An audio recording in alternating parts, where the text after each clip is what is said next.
সন্দেশখালী কাণ্ডে অবশেষে মুক্ত সন্দেশখালীর প্রাক্তন বাম বিধায়ক নিরাপদ সর্দার। সন্দেশখালীর দিকে তাকিয়ে রাজ্য রাজনীতি, সারা দেশের সংবাদের লাইমলাইট সন্দেশখালীর উপরে।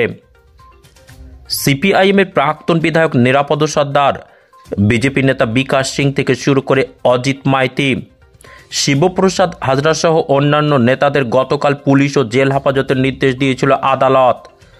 আজ সকালে গ্রেপ্তার হন আইএসএফের ভাঙড়ের বিধায়ক নৌশাদ সিদ্দিকী। তবে আজ দুপুরে জামিন মঞ্জুর হলো বাম নেতা তথা সন্দেশখালী প্রাক্তন বিধায়ক নিরাপদ সর্দারের।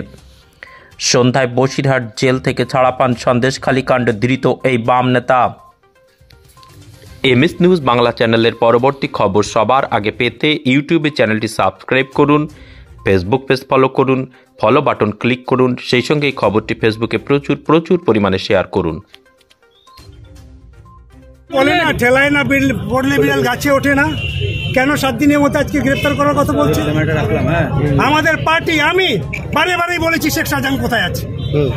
তৃণমূল তাদেরকে গ্রেপ্তার করেছে, পুলিশ তাদেরকে পাহারা দিয়েছে। আজকের যখন সবটা বিপক্ষে চলে যাচ্ছে তখন বলছে 7 দিনের মধ্যে গ্রেপ্তার করতে হবে। ইয়ার কি পেয়েছে সন্দেশখালী মানুষকে?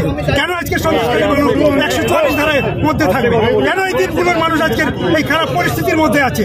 আজকে সম্পূর্ণ তৃণমূল দায়ী, তৃণমূলের নেতারা দায়ী। তাই কালকের এসেছিল ওই শিবু হাজরাকে আমি জিজ্ঞেস করলাম, তুমি আমার বিরুদ্ধে কেস করেছো কেন? ওই মহিলারা এসেছিল 5 তারিখে, 5ই ফেব্রুয়ারি থানায় গেছিল, তাদের টাকা দাওনি কেন? কেন আজকে তোমার নেতারা ঘুরে বেড়াচ্ছে বাড়িতে বাড়িতে, টাকা দেওয়া হবে? কেন আজকে টাকা দেবে? কেন 3 বছর ধরে টাকা দেয়নি?